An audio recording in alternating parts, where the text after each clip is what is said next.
Richard Walsh started photography in early 2020 as part of a drug rehabilitation course. He battled homelessness and drug addiction and turned his life around with help from the Matthew Project Next Steps Recovery Centre, where he fell in love with photography. The pandemic encouraged Richard to look at different styles of photography. He joins us now. Richard, good to have you on the programme. How are you keeping? Yeah, I'm good, thank you. Thanks for having us. No, it's good to have you on the programme, and I know you've got quite a story to tell. I've been sort of doing a bit of reading up on you, but just tell us a little bit more about your background and when things were going horribly wrong to start with, before we get the happy ending.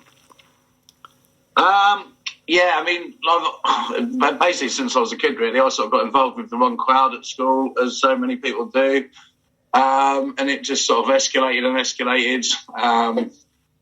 You know, and the thing is with like addiction and disease, it's sort of like it's quite good at disguising itself to you. You know, it's quite good at hiding and convincing you you haven't got a problem. But yeah, just through sort of you get older and sort of take a step back and look at what's going on around you. It's sort of, and you realise that you have got a problem, and by then it's sort of sometimes can be too late. And fortunately, I found the sort of Matthew Project. And since then, everything's sort of been going really well. You know, I took up the photography there. Since then, I've got involved in working with homeless charities that I volunteer for. So it's been a rocky ride, but it's sort of made me who I am today. You know, so luckily I was lucky enough to sort of come out of the other side.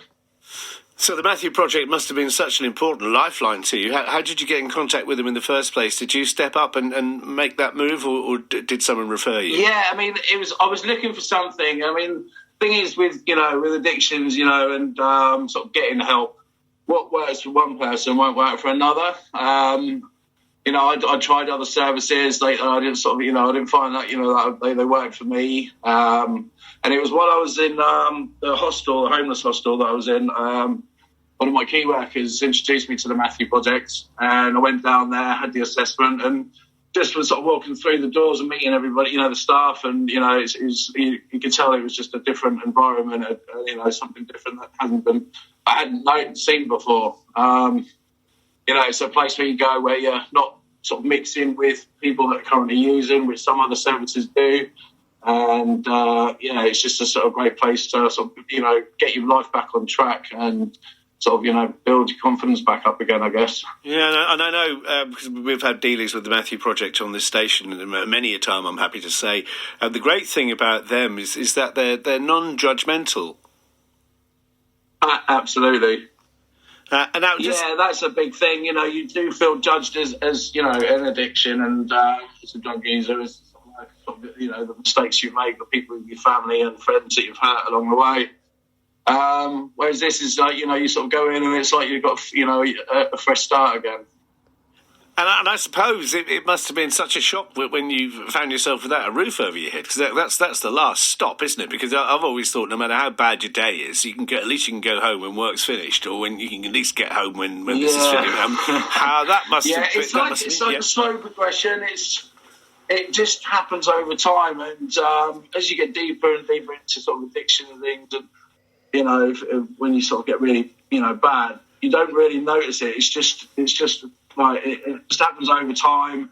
You start hanging about. You start hanging about different people, and it was almost like a self-justification. I could look at people around me and think, well, they're not as bad as me, and then Yeah. Which is quite hard to find at the late stages. But and then it's just, and then everybody around you, people, there's homelessness going on, there's and it just all becomes a normal, and it's not until you sort of really step back and have that hit that rock bottom maybe, and you realise where you are and where you were before, and then hopefully you sort of find the sort of ways to pull yourself out of it. Which you did with the Matthew Project, and of course they had the Next Steps photography course. Was that the light bulb moment for you? Yeah, that was it. I mean, I was always the sort of one that when my mates gave me a camera to take a photo of them, and they were always like, "Well, shit, that's the worst photo I've ever seen." So, but I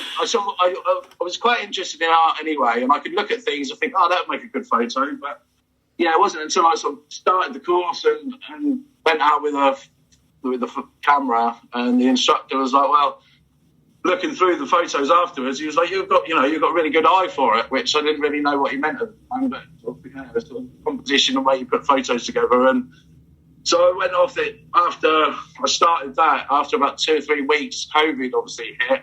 We got locked down, and that's when I sort of bought myself a cheap second-hand camera and just sort of went out, learned over what I could off YouTube, and just started going out. And it just, when the thing is with an addiction, a lot of it, you get mental health come along with it as well. And, I was suffering quite badly from anxiety and depression.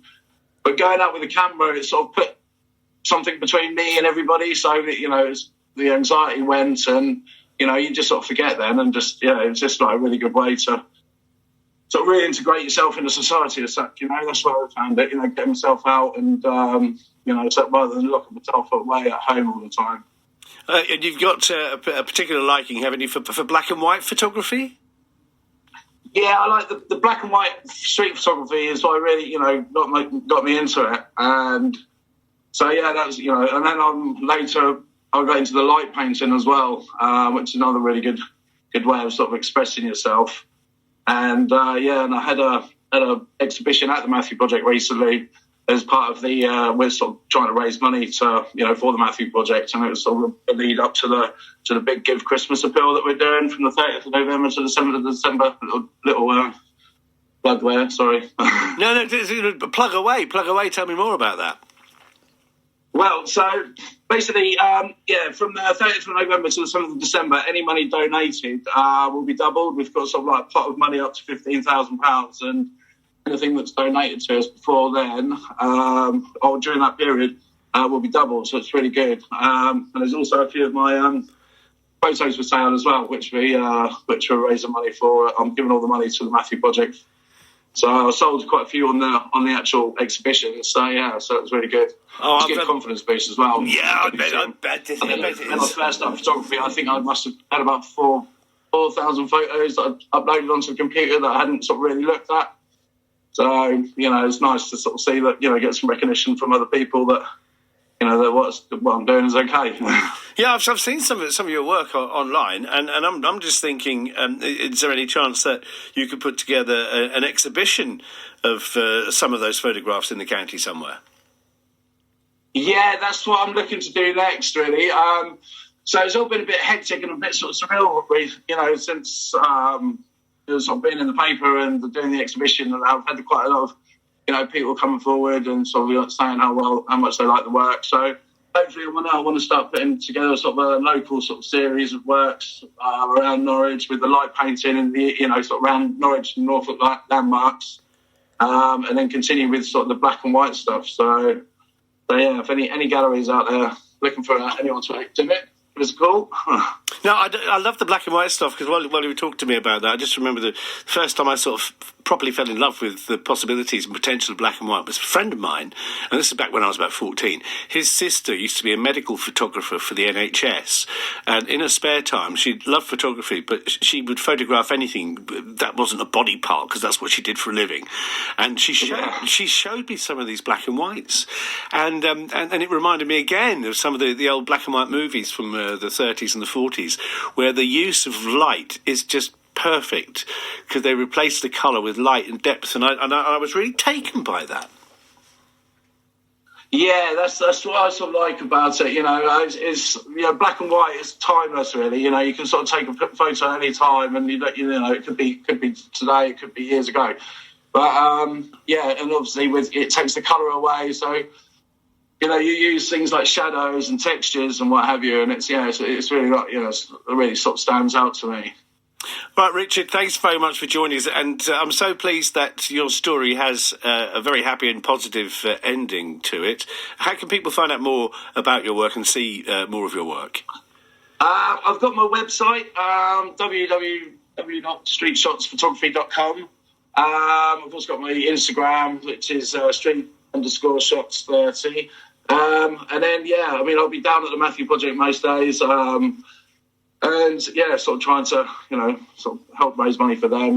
But if anyone wants to give us a contact through the website, you know, they can email me if they've got any sort of issues that we've talked about, and you know that I can offer any advice. That'd be great, or you know, sort of signpost them into the Matthew Project or into the Pathways team. So.